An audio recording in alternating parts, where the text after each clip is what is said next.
Hello friends, Radhe Radhe. One step to success channel में आपका स्वागत है। आज हम 6th क्लास की ज्योग्राफी का 3rd चैप्टर देखेंगे, पृथ्वी की गतियाँ। परिक्रमण रिवॉल्यूशन। पृथ्वी सूर्य के चारों ओर चक्कर लगाती है। यह एक चक्कर 1 साल अर्थात 365 दिन 6 घंटे में लगाती है। 365 दिन 6 घंटे में ये 6 घंटे 4 वर्ष में यह 6 घंटे जुड़कर एक दिन पूरा करते हैं। इसे ही लीप ईयर कहते हैं, जो 29 फरवरी को आता है। घूर्णन रोटेशन क्या होती है? पृथ्वी अपने अक्ष पर पश्चिम से पूर्व की ओर घूमती है, जिसे पृथ्वी की दैनिक गति कहते हैं। एक घूर्णन पर पूरा करने में पृथ्वी 23 घंटे 56 मिनट 4.09 सेकंड का समय लेती है, जिससे दिन व रात की घटनाएं होती हैं। पृथ्वी सूर्य से प्रकाश प्राप्त करती है। इस समय में सिर्फ इसके आधे भाग पर ही सूर्य की रोशनी प्राप्त होती है। सूर्य की ओर वाला भाग, जिस तरफ सूर्य की किरणें पड़ती हैं, वहाँ दिन का समय होता है, और वहीं उसका दूसरा भाग, जहाँ सूर्य की किरणें नहीं पहुँचती हैं, वहाँ रात का समय होता है। ग्लोब पर वह वृत्त जो दिन तथा रात को विभाजित करता है, प्रदीप्ति वृत्त कहते हैं। सूर्य के चारों ओर पृथ्वी के घूमने से ऋतुएं बनती हैं, जिससे मौसम परिवर्तन होता है। पृथ्वी दीर्घ वृत्ताकार पथ पर सूर्य के चारों ओर चक्कर लगाती है।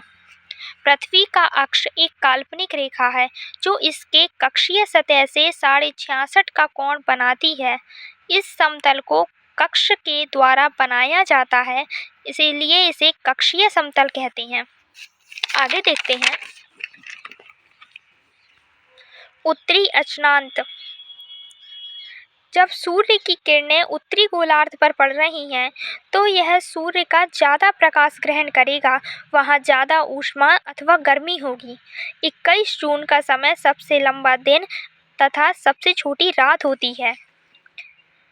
उत्तरी गोलार्ध पर 6 माह का दिन होगा। यह परिघटना पृथ्वी के अक्षीय झुकाव के कारण होती है। वहीं दक्षिणी अक्षांश की बात करें, तो जब सूर्य की किरणें दक्षिणी गोलार्ध पर पड़ रही हैं, तो वह ज़्यादा ऊष्मा तथा प्रकाश ग्रहण करेगा, जिससे वहाँ गर्मी का समय होगा। 22 दिसंबर के समय सबसे लंबा दिन और सबसे छोटी रात होती है।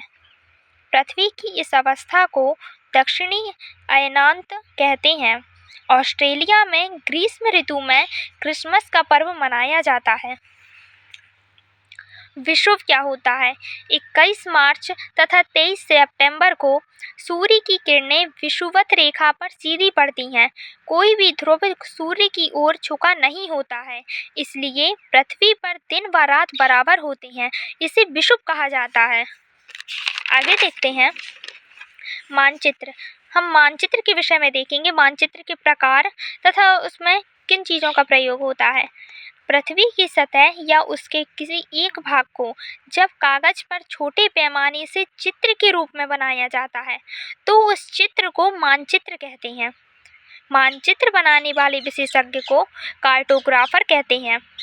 जब बहुत से मानचित्र को एक साथ रख दिया जाता है, तब एक एटलस बन जाता है। मानचित्र के प्रकार। मानचित्र 3 प्रकार के होते हैं: भौतिक मानचित्र, राजनीतिक मानचित्र तथा थीमेटिक मानचित्र। भौतिक मानचित्र में उच्चावच मानचित्र भी कहते हैं, जिसमें पहाड़, मैदान, मरुस्थल तथा नदियों का विवरण देखने को मिलता है। वहीं राजनीतिक मानचित्र की बात करें, तो जिसमें शहर, महासागर, राज्य, देश आदि को दर्शाया जाता है। थीमेटिक मानचित्र में सड़क, रेल, वायुमार्ग, जनसंख्या, लौह उत्पाद, वन तथा उद्योग को दर्शाया जाता है। मानचित्र के घटक हैं दूरी, दिशा, प्रतीक। दूरी के विषय में जानते हैं। मानचित्र द्विआयामी रेखांकन है, जो पूरे विश्व या उसके किसी एक भाग को कागज के टुकड़े पर दिखाता है। इसके लिए पैमाने का यूज़ होता है, जिसमें जैसे छोटे पैमाने वाला मानचित्र।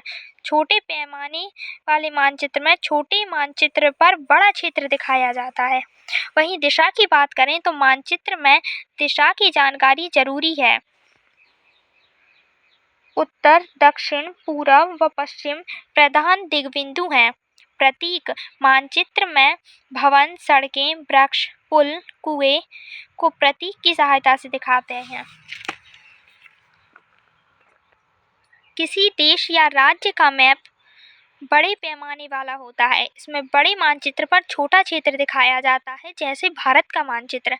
दिक्सूचक कंपास एक यंत्र होता है जिसके माध्यम से किसी भी स्थान पर दिशा का पता किया जा सकता है।